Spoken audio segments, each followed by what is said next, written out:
Assalomu alaykum. Oxirgi vaqtlarda ijtimoiy tarmoqlarda Xitoy O'zbekistonda o'z ta'sirini kuchaytirayotgani haqida juda ko'p gap so'zlar yuribdi. Kimdir buni O'zbekiston iqtisodiy rivoji uchun katta imkoniyat deb biladi. Kimdir esa buning ortida mustaqillikni yo'qotish xavfi bor deb hisoblamoqda. Bugun biz shu masalani chuqur tahlil qilamiz va ijtimoiy tarmoqlardagi xavotirlar, mutaxassislar fikri hamda faktlar asosida haqiqiy holatni sizlarga yetkazib beramiz. Tayyormisiz? Biz boshladik.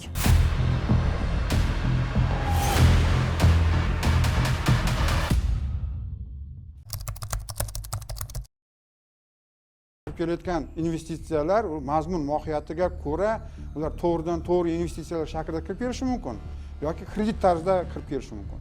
Kreditlar sifatida kirib kelishi mumkin. Mana O'zbekistonga o'tgan yili 2024-yilda 10 milliard dollarga yaqin sarmoya yotqizilgan, Xitoy sarmoyalari. Shundan bir 3 milliardga yaqini to'g'ridan to'g'ri investitsiyalar, qolganlari siz aytgan mana shu kredit ko'rinishida. Albatta O'zbekiston uchun to'g'ridan to'g'ri investitsiyalarni kirib kelganligi ma'qulroq. Bu yerda O'zbekiston tomonining risklari juda past bo'ladi. Chunki xalqaro investor o'zining mablag'lari bilan, balkim u o'zining bankidan kredit olgan bo'lishi mumkin, lekin u o'zi javob beradi olgan kreditlari uchun. Agar u Xitoy fuqarosi bo'ladigan bo'lsa yoki Xitoy kompaniyasi bo'ladigan bo'lsa, O'zbekistonning bu yerda risklari juda minimallashadi. Ya'ni O'zbekiston iloji boricha nafaqat Xitoy, boshqa investorlar bilan, xalqaro investorlar bilan mana shu ishlayotgan payti to'g'ridan to'g'ri investitsiyalarni kirib kelishidan manfaatdor bo'lish kerak. Endi kreditlar ham ikki xil kreditlar bo'lishi mumkin. Mana davlat mas'uliyat olgan kreditlar, infrastruktura uchun masalan, yoki o'shalik xususiy kompaniyalar, O'zbekistondagi xususiy korxonalar olayotgan kreditlar. Endi ko'proq O'zbekiston Xitoydan olayotgan kreditlari bu energetika uchun katta qismi va ikkinchi katta qismi O'zbekistonning infrastrukturasi uchun, yengil sanoat va oziq-ovqat sanoati uchun. Mana endi Xitoy investorlari to'g'ridan to'g'ri mana bu haligi qonunlar bo'yicha bu yerda hech qanaqangi kredit shartnomalari yo'q, u to'g'ridan to'g'ri investitsiyalar. Mana shunday to'g'ridan to'g'ri investitsiyalarni rag'batlantirish O'zbekiston tomoni uchun risklarni kamaytiradi. Savolingiz juda o'rinli. Umuman olganda nimani mana investitsiyaga kiritish, bu xavf, xadar deyish, hozir aholimizda bo'layotgan xavf, xadar qanchalik o'rinli degan savol borda, shunga javob beradigan bo'lsa, odamlarni tinchlantirish kerak.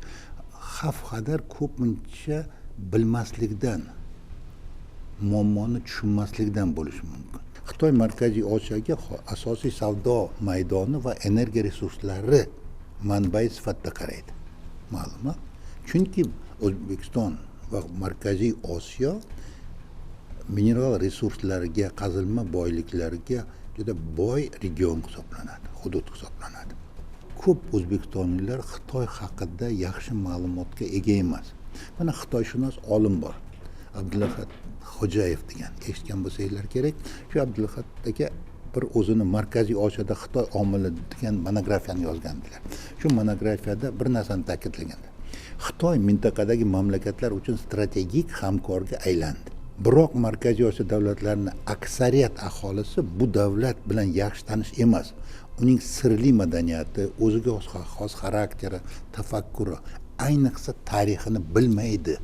Bu esa bugungi kunda ular bilan munosabatni o'zlashtirishga, munosabatlarni rivojlantirishga yetarli darajada ta'sir qiladi.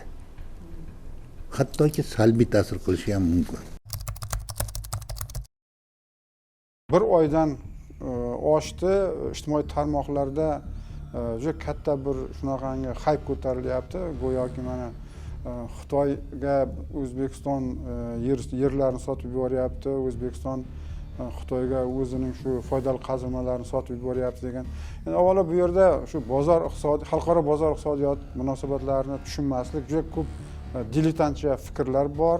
Endi shu kredit berib, keyin shu kreditni to'lay olmaganligi hisobiga shartnomada ko'rsatilganda kredit bergan tomon bu tomonning kredit olgan tomonning ayrim aktivlarini shartnomada ko'rsatilgan shartlarni bajarib demak olib qo'yishi bu tuzilgan shartnomaning shu mazmun mohiyatiga bog'liq. Mana hammaga tushunarli bo'lishi uchun mana masalan oddiy bir inson, Eshmat yoki Toshmat avtomobil sotib olish uchun o'zining ehtiyojlariga, balkim taksi qilaman deb maqsad qilib Agrobankdanmi yoki mana bu Trustbankdanmi, Promstroybankdanmi borib shuning imtiyozi yaxshi ekan, mana bu boshqa banklarga qaraganda prosent past ekan deb avtomobil sotib olsa kreditga, shu bankdan kredit olib, keyin o'zining aybi bilan eplay olmay tuzgan biznes rejalari amalga oshmasa va kredit bergan tomon demak shu garovga qo'yilgan avtomobilni o'zini qaytarib olib qo'yadigan bo'lsa, keyin voy mana shu padaringga la'nat, mana shu bank yomon ekan deb qarg'ash qanchalik o'rinli va to'g'ri. Chunki siz o'sha biznes rejangizni o'zingiz tuzgansiz, o'zingiz shu bankni izlab borgansiz, o'zingiz shu hujjatlar to'g'irlab, isbotlab, ularni haligi ishontirib, shu pullarni, shu kreditlarni olgansiz. Xalqaro munosabatlar ham xuddi shunday, hech qanday farqi yo'q. Hech kim Xitoyning tijorat banklari, Xitoydagi aksar banklarning katta qismi bu IPO'si bor xususiy banklar o'zi. Borib hech kim xususiy banklarga mana O'zbekistonga kredit ber, Tojikistonga kredit ber, Pokistonga kredit ber yoki falon joyga kredit ber deb aytmaydi.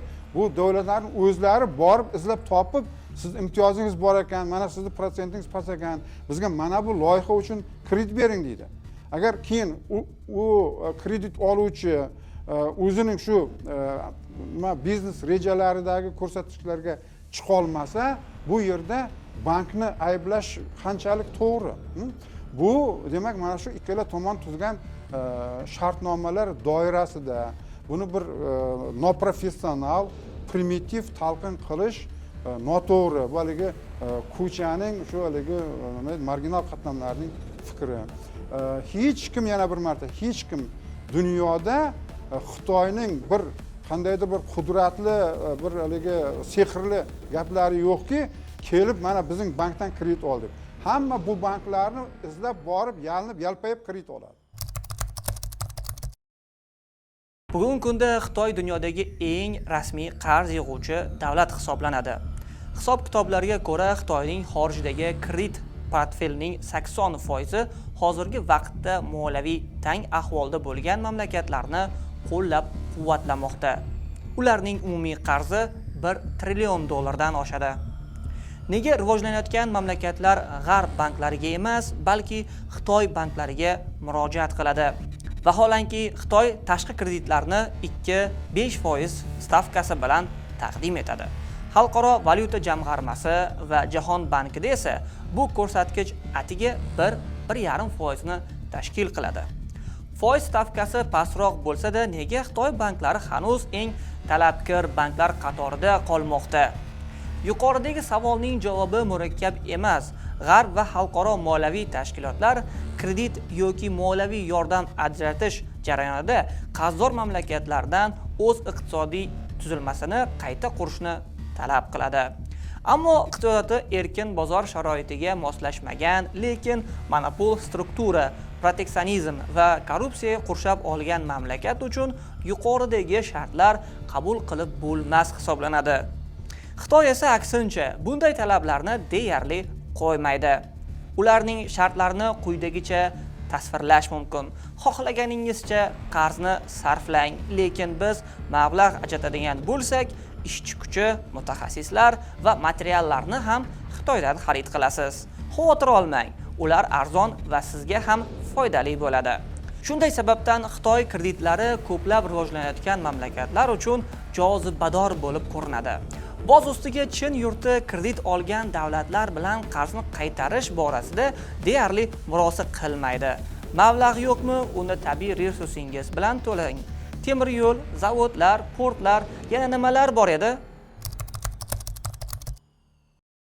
Xitoy Xalq Respublikasi tashqi qarz evaziga ayrim davlatlarning yerlarini to'g'ridan-to'g'ri olmagan, lekin qarz qopqoni diplomatiyasi deb ataluvchi strategiya orqali ba'zi davlatlarning muhim infratuzilmasi obyektlarini o'z nazoratiga olgan hollar mavjud.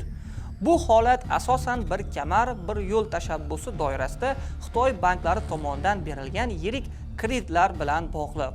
Shri Lanka Xitoyning qarz tuzog'iga tushib qolgan davlatning yorqin namunasi hisoblanadi. 2008-yilda Shri Lanka hukumati Hambantota portini qurish uchun Xitoydan 8 milliard dollar kredit oladi. Biroq loyiha o'zini oqlamadi. Natijada mamlakat Xitoydan olgan qarzini qaytara olmadi. 2017-yilda qurilishi kerak bo'lgan port Xitoyning China Merchants Port Holdings kompaniyasiga 99 yilga ijaraga beriladi. Shundan keyin Pekin 1 milliard dollar qarzdan voz kechgan. Pokiston. Xitoy Pokiston iqtisodiy koridori doirasida Xitoydan 16 milliard dollar qarz olgan va Gwadar portini 40 yil muddatga Xitoy Xalq Respublikasi kompaniyalariga ijaraga bergan. Shartnomaga ko'ra Xitoy port daromadlarining 91%ni olish huquqiga ega. 2020-yilda Laos qarzni to'lay olmagani sababli o'zining milliy elektr uzatish kompaniyasi va suv resurslarini ustidan nazoratni Xitoy davlat kompaniyalaridan biriga beradi. Davlat qarzi yalpi ichki mahsulotning 88%ni tashkil qiladi. Zambiya ham Xitoydan olgan qarzini qaytarishda qiyinchilikka uchragani sababli o'zining muhim konchilik va energetika konlarini Xitoy kompaniyalariga topshirishga majbur bo'lgan. Jibuti Xitoy banklaridan olgan qarzi evaziga o'z hududida Xitoyning birinchi xorijiy harbiy istehkomi ochilishiga ruxsat bergan. Baza qurilishi 2016-yilda boshlangan bo'lib, 2017-yilda foydalanishga topshirilgan. Strategik jihatdan Jibutidagi harbiy baza Xitoyga Qizil dengiz va Suvash kanali orqali o'tadigan muhim dengiz yo'llarini nazorat qilish imkonini beradi. Bu hudud global savdo va energetika tashuvlari uchun strategik ahamiyatga ega. Xitoy hukumati Jibutidagi harbiy bazaga taxminan 10 ming harbiy xizmatchini joylashtirishni reja qilgan. Janubiy Amerikada ham Xitoy aynan Afrikada qo'llagan iqtisodiy tuzog'ini qo'llashga qattiq harakat qilmoqda. Hozirda materik davlatlarning umumiy qarzi 130 milliard dollardan oshgan. Bu yerga kiritilgan investitsiyalarning hajmi esa bundan ham yuqori.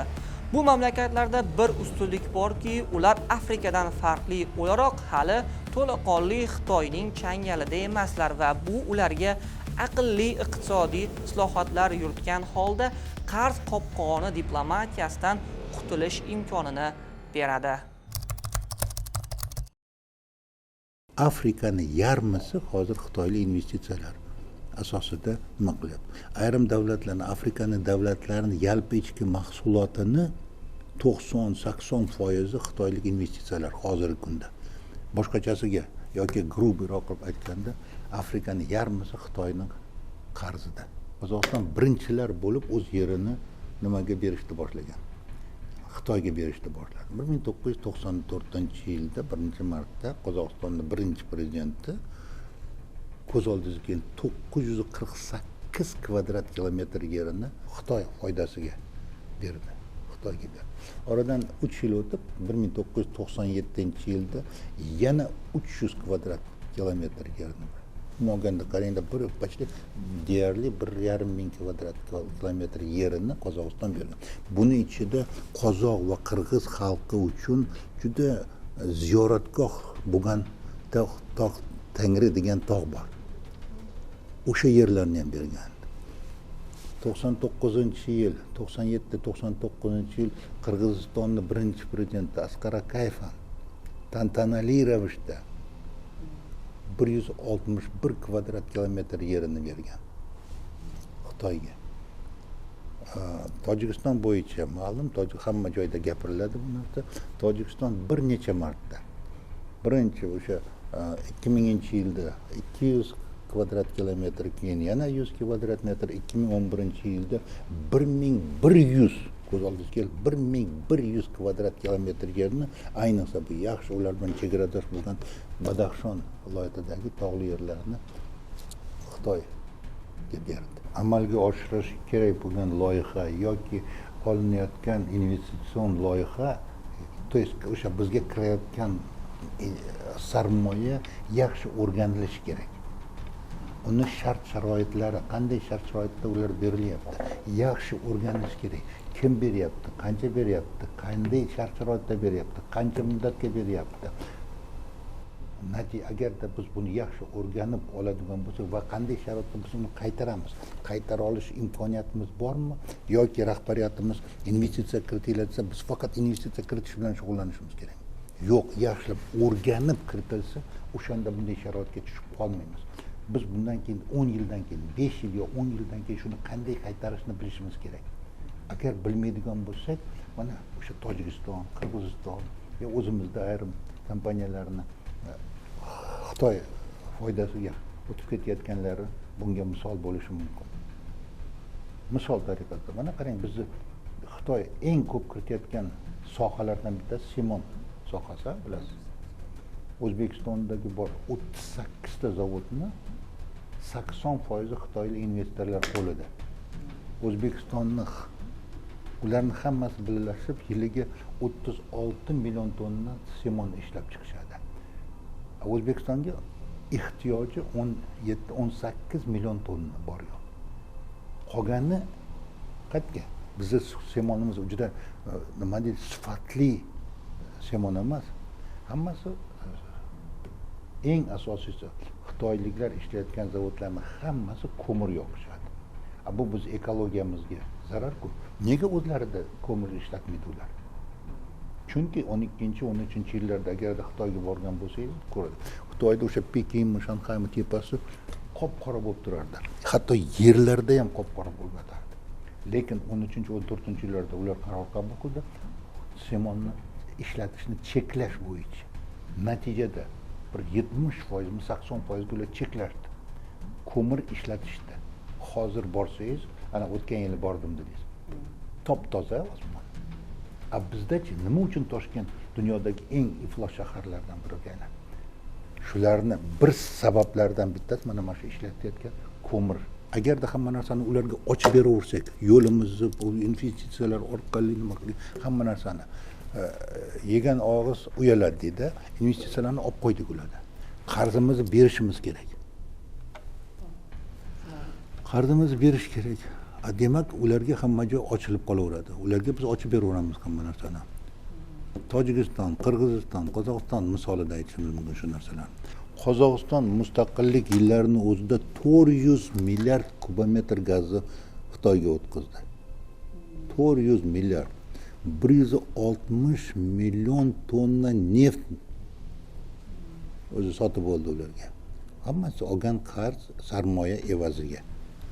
Turkmaniston asosiy gazni kimga sotyapti? Qarz evaziga Xitoyga. Albatta, aytaman desangiz gaplar ko'p, lekin har doim siyosiy va iqtisodiy manfaatni o'ylab ishlash kerak. Jamiyatda doim manfaatlar boshqargan.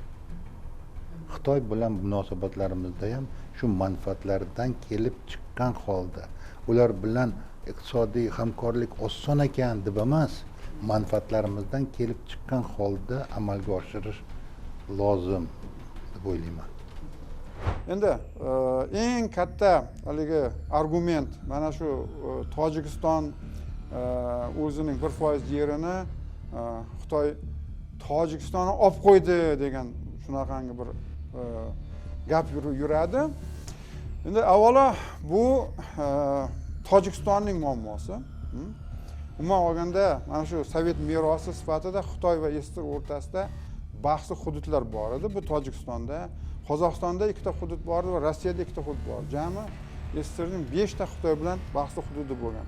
Mana shu Estir tarqagandan keyin Rossiya mana shu 2 ta bahsli hududni Xitoy foydasiga berdi, Qozog'iston ham berdi va bu ishni Tojikiston ham qildi. lekin buni Tojikiston umuman olganda sal uddaburonroq ish qildi. U haligi bir qism kreditlarni Xitoyning kechib yuborishi evaziga amalga oshirdi. Tojikiston parlamenti demak ovoz berdi.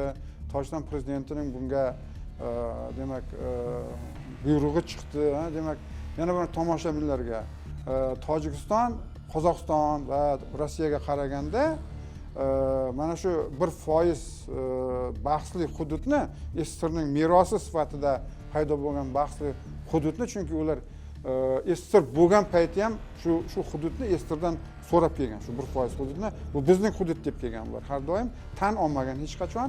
Tojikiston shuni qarzlarning bir qismining o'chirilishi hisobiga berdi va bu yerda biz umuman olganda Tojikistonni uddaburonlik bir operatsiyasini amalga oshirdi deb shuni bir fakt sifatida konstatatsiya qilishimiz kerak. Masalan, Tojikiston bu qo'shni davlat, ularning mana shu yuz bergan kelishuvga tojik xalqining munosabati bizdagidek emas. Nimagadir bizda mana shu ijtimoiy tafakkurimizda, bizning mana shu ijtimoiy tarmoqlarimizda go'yo Xitoy Tojikistonning boshqa bir davlatning shu 1% hududini ularning kelishuv orqali olganligiday emas, balki Xitoy O'zbekistonning yerini olib qo'yganday bir shov-shuv va hayp ko'tarilyapti-da. Bu qandaydir bir sal nima deydi, bir motivlashganday ko'rinyapti. Ya'ni qaysidir bir ma'noda buni kimlardir ataylab shu sinofobiyani O'zbekistonda yoyish, tarqatish va bundan o'zlarining g'arazli maqsadlarida foydalanmoqchi bo'layotgandek bo'lib ko'rinyapti. O'sha bojlarni, nima deydi, cheklovlarni qo'ya olamizmi, yo'qmi? Oxirgi yili Xitoy bilan bizning savdo aylanmamiz 13.7 milliard bo'ldi. Shundan 2.7 milliardi bizni eksportimiz, 11 milliardga yaqini bu Xitoyning bizga importi. Endi agarda biz ularni, Xitoy buyuk davlat, Xitoyni mahsulotiga 10 yo 20% qo'ysak, biz shunga chiday olamizmi? Biz Xitoy bilan urushga, savdo urushi olib borishga chiday olamizmi?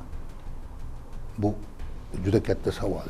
Chunki Xitoy Markaziy Osiyoga bo'lgan uni savdo aylanmasi Markaziy Osiyo davlatlari bilan 70 milliard atrofida deylik. Shu Xitoyni butun savdo aylanmasining ichida tursa bir 2-3% tasdiq qiladi. Butun davlat. Lekin Markaziy Osiyo davlatlarini Xitoydagi ulushi, Markaziy Osiyo davlatlarini Xitoy bilan savdo aylanmasida ko'rishi biz uchun juda katta foizda. Biz o'zimiz yutqizib qo'yamiz bu narsalardan. Biz Xitoy bilan ishlashimiz kerak. Boshqa ilojimiz yo'q. Lekin o'z manfaatlarimizni esdan chiqarmagan holda. Mana azizlar, ko'rsatuvimiz ham o'z yakuniga yetmoqda. Ushbu mavzu doirasida o'z fikrlaringizni kommentariyamizda yozib qoldiring. Agar bizga obuna bo'lmagan bo'lsangiz, obuna tugmasini bosib qo'yish esdan chiqmasin. Doim Daryoni kuzatishda davom eting. Rahmat.